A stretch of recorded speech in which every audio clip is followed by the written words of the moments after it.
అడవిలో అందరికంటే ఎక్కువ ఆహారం దాచుకున్న ఆ చిన్న ఉడుత చివరికి ఒక గింజ కూడా లేకుండా ఎలా మారిందో తెలుసా? ఒకప్పుడు పచ్చని చెట్లు, చల్లని నీడలతో నిండిన ఓ చిన్న అడవిలో చిన్న ఉడుత సన్నీ నివసించేది. సన్నీ ఎంతో చురుకైనది. రోజంతా చెట్లపై ఎగిరి దూకుతూ గింజలు, పండ్లు సేకరిస్తూ ఆనందంగా గడిపేది. శీతాకాలం దగ్గర పడుతుందని తెలుసుకున్న సన్నీ ఈసారి ఎవరిపైనో ఆధారపడకూడదు, నాకు కావాల్సిన దానికంటే ఎక్కువే దాచుకుంటాను అని నిర్ణయించుకుంది. అప్పటి నుంచి ఆటపాటలు మానేసి స్నేహితులతో మాట్లాడడం కూడా తగ్గించి గింజలు సేకరించడమే తన లక్ష్యంగా పెట్టుకుంది. తన బుగ్గల నిండా గింజలు పెట్టుకొని ఒక చోట దాచేది, ఇంకో చోట ఇంకొన్ని దాచేది. ఒకరోజు అడవిలో పెద్ద చెట్టు కొమ్మపై కూర్చున్న ముసలి గుడ్లగూబ సన్నీని గమనించింది.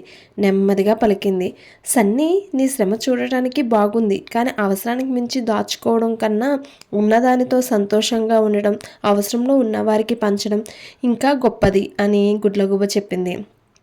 సన్నీ ఆ మాటలను పెద్దగా పట్టించుకోలేదు. నాకు ముందు ఉంటేనే భద్రత అని మనసులో అనుకుంది. కొన్ని రోజులకు సన్నీకి దగ్గర స్నేహితుడైన బుజ్జి ఉడుత అనారోగ్యానికి గురైంది. ఆహారం సేకరించలేక బలహీనంగా మారింది. ఆకలితో బుజ్జి సన్నీ దగ్గరికి వచ్చి కొంచెం సహాయం చేయగలవా అని అడిగింది. కానీ సన్నీ అబద్ధంగా నాకేమీ లేదు, నేను కూడా వెతుకుతున్నాను అని పంపించేసింది. అది చూసిన ముసలి గుడ్లగూబకు బాధ వేసింది. తన దగ్గర ఉన్న కొద్దిపాటి ఆహారాన్ని బుజ్జికి ఇచ్చింది. రోజులు గడిచాయి. సన్నీ దగ్గర గింజలు గుట్టలు పెరిగాయి, కానీ సంతోషం మాత్రం తగ్గిపోయింది. ఆట లేదు, స్నేహం లేదు, ఆనందం లేదు. అదే సమయంలో ఒకరోజు అడవిలో భయంకరమైన గాలులు వీచాయి. చెట్ల కొమ్మలు ఊగిపోయాయి. సన్నీ దాచిన ఆహారం అంతా గాలికి ఎగిరిపోయింది. కొంత నీటిలో పడిపోయింది, కొంత అడవిలో చెల్లాచెదరైంది. క్షణాల్లోనే సన్నీ దగ్గర ఏమీ మిగలలేదు.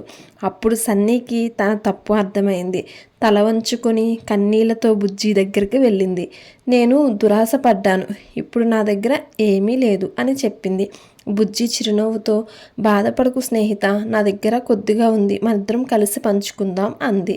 ఆ మాటలు సన్నీ హృదయాన్ని తాకాయి. తన తప్పుకి సిగ్గుపడింది. నిన్ను అప్పుడే సహాయం చేయలేకపోయాను, క్షమించు అని చెప్పింది.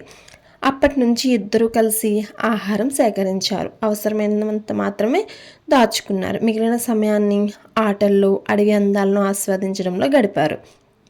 శీతాకాలం వచ్చేసరికి సన్నీ దగ్గర తిండికి సరిపడ ఆహారం ఉంది, కానీ అంతకంటే గొప్పది స్నేహం, దయ, పంచుకునే మనసు అన్నీ ఉన్నాయి. అప్పటి నుంచి సన్నీ అడవిలో అత్యంత ఉదారమైన మంచి మనసున్న ఉడతగా పేరు తెచ్చుకుంది.